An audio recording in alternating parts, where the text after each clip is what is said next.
নতুন বছরটা ধামাকা দিয়ে শুরু করলেন দেব।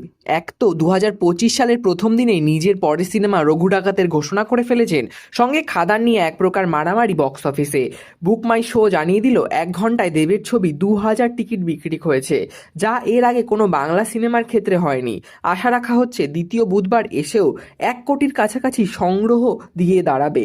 এদিকে মঙ্গলবার 31শে ডিসেম্বর দেব এন্টারটেনমেন্ট ভেঞ্চার্সের পক্ষ থেকে টুইট করে জানানো হয়, 11 দিনে 10 কোটির ব্যবসা করেছে এই সিনেমা। জানিয়ে রীতিমতো মাতামাতি দেব ভক্তদের মধ্যে। 6 কোটি বাজেটে বানানো খাদান ইতিমধ্যে তার খরচ তুলে ফেলেছে। আশা করা যাচ্ছে জানুয়ারির গোটাটাই বাজায় থাকবে এই সিনেমার জয়যাত্রা। 100 দিন ধরে বক্স অফিস ধরে রাখতে পারে এই সিনেমা, আশা করছেন হল মালিকরা। মঙ্গলবার 31শে ডিসেম্বর খাদান ব্যবসা করলো 53 লক্ষ টাকার।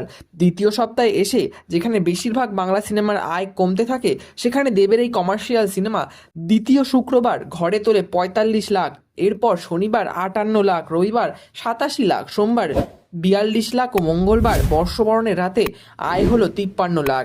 ছবির 12 দিনের নেট বক্স অফিস আয় 9.45 কোটি। 31শে ডিসেম্বর রাতে অর্থাৎ বক্স অফিসে 12 নম্বর দিনে সন্তানের রোজগার হলো 19 লাখ।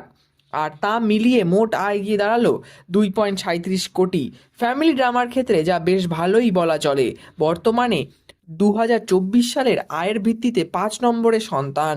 আবার প্রথমে আছে বহুরূপী 17.10 কোটি, তারপর খাদান 9.45 কোটি, টেক্কা 5 কোটি, অযোগ্য 2.95 কোটি, সন্তান 2.37 কোটি। বড়দিন উপলক্ষে বাংলার বক্স অফিসে 4টি ছবি মুক্তি পায়, তা হলো খাদান, সন্তান, 5 নম্বর, স্বপ্নময় লেন ও চলচ্চিত্র। এর মধ্যে দ্বন্দ্ব মূলত বাধে সন্তান ও খাদানের মধ্যে। এমনকি কথার লড়াইয়ে জড়িয়ে পড়েন দেবরাজ, শুভশ্রীর প্রাক্তন ও বর্তমান। এমনকি দুই তারকার ভক্তরাও রীতিমতো জড়িয়ে পড়েন বিবাদে। এরকমই নিত্য নতুন আপডেটের জন্য আমাদের চ্যানেলটি সাবস্ক্রাইব করে আমাদের পাশে থাকুন। ধন্যবাদ।